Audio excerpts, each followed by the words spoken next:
Today's gonna be a Q&A video. I'll answer all of your questions from last week.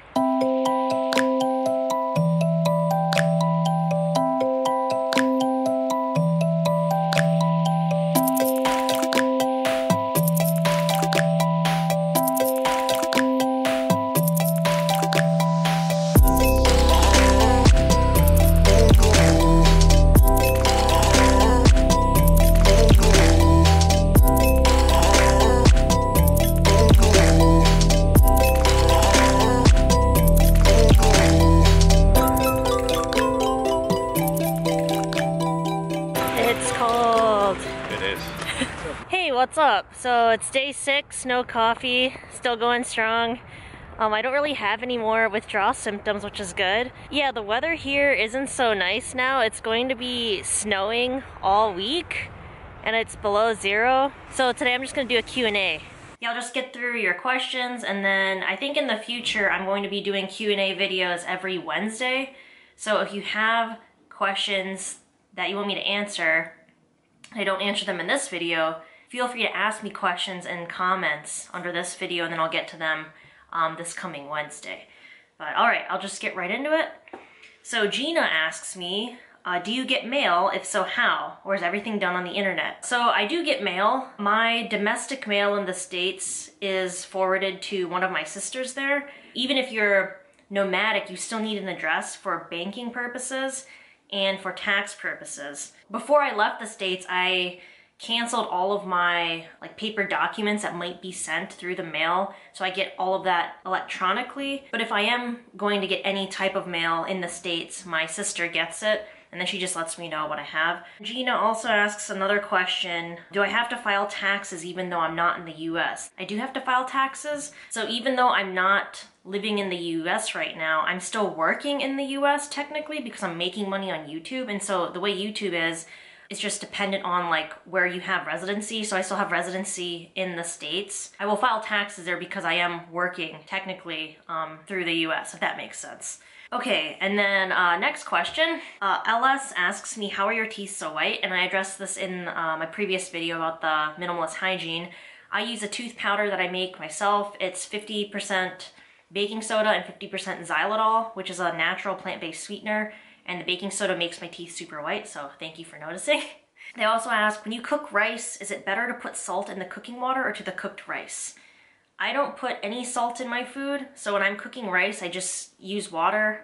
I don't salt it afterwards. I prefer the rice to be totally plain. If you're talking about making sushi rice, I think you salt that after the fact, but I don't really have any experience making real sushi rice because I just prefer my rice plain, even when I am making sushi.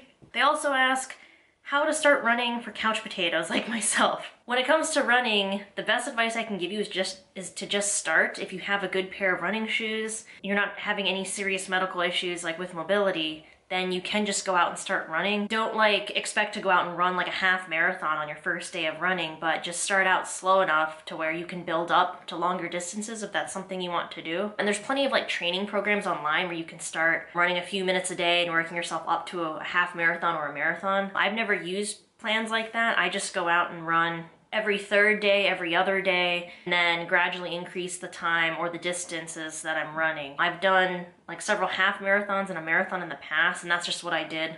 And that worked for me, just working myself up gradually to those distances. But it really just depends on you and what physical state you're in at the time you start a running regimen. But really running, it's a natural move, it's a natural motion, so if you have decent running shoes, you can just go out and run anytime you want. And today we skipped our run because of the snow, but we've run twice in the past week, and I will keep that up, trying to run every other day, and I'll probably just keep it at that level. I don't see a point in running every day, personally. Okay, next question from Barbara. How much is the cost for you to be vegan in Sarajevo or in Zagreb on a weekly basis? That, I can't really answer it weekly off the top of my head. I do know that living in Zagreb and living here, we average around $400 a month spent on food for both of us. That's eating as much food as we want, as often as we want, and not eating out. That also includes things like ordering PB2 online, coffee when I was drinking coffee, the chocolate soy milks, so specialty vegan products like that. The cost of living here for vegan food is the same in other places that we've lived besides the UK. That's much different. She also asks, do you plan your meals or do you already know the common ingredients you use on a daily basis? We don't plan our meals out too much. Like I know every day for breakfast I'm going to have oatmeal with some frozen fruit or something on top. And then we always have a big meal for lunch. And that is always pasta, potatoes, rice, or like sweet potatoes. And then we have like a saucy veggie packed marinara on the side and maybe some canned peas, something like that to supplement it. We alternate what we're eating. If we had rice yesterday, today we're gonna have pasta, and then we might have potatoes tomorrow. So it just kind of depends on what we're feeling that day.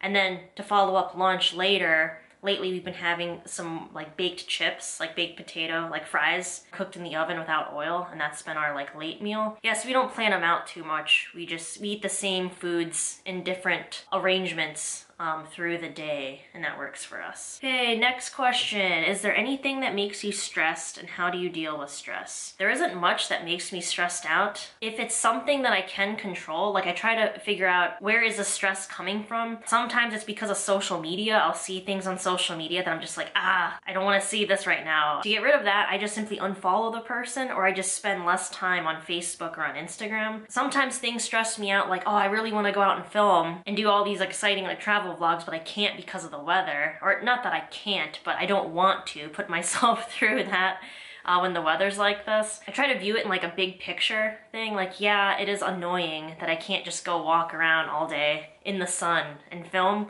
but it's not the end of the world. There's other things I can be doing, and the weather's not going to be like this forever. So I just try to remember that and don't get too wrapped up in like little things that stress me out. I don't have too many stressors in my life. I've designed this lifestyle to where I don't have to deal with them. Like I'm working for myself. We're eating all the foods we like. We feel great. So it's like, there's just nothing stressing me out right now. It took a while to get to this point where it's like, when you realize like if work is stressing you out for whatever reason, look for another job. There's always something you can do to alleviate stresses in your life. Anyways, I feel like this video is gonna be super long and I don't want it to be.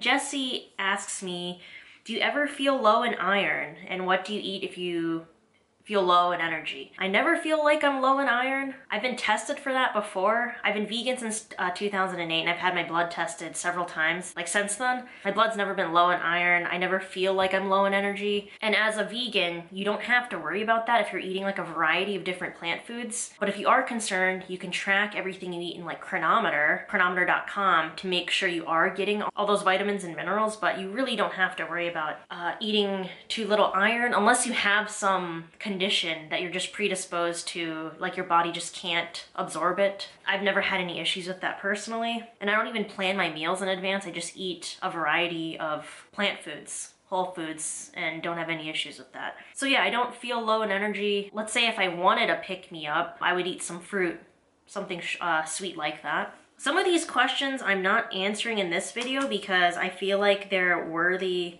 I feel like I could dedicate like a whole video to them, so if I don't answer your question now, I will get to it. But you can always ask me again in the comments in this video. Last question for today from Delilah. When did you decide to become vegan, or have you been vegan your whole life? So I became vegan in 2008. I have a video talking about like my vegan story and why I became vegan, and I can link that in the video description down below. No health issues. There were some bumps in the road as I figured out like what type of vegan diet I want to follow. I was a junk food vegan. I tried the raw vegan thing, high fat raw vegan, low fat raw vegan, and now I'm doing like high carb low fat, which is a whole foods plant-based lifestyle, and that works the best for me. It's like the Starch Solution by Dr. McDougall, if you're familiar with that. So yeah, that's all the questions I have for today. If you have any questions for me, ask them in a comment below, and I will answer them in Wednesday's video, and I will be doing that every Wednesday. I will try to do a Q&A video to answer your questions. I'm not sure what else I'll be filming this week because of the snow, but maybe I'll do some cooking videos or something. If you have any suggestions, let me know in the comments below. But thanks so much for watching, and I will see you tomorrow.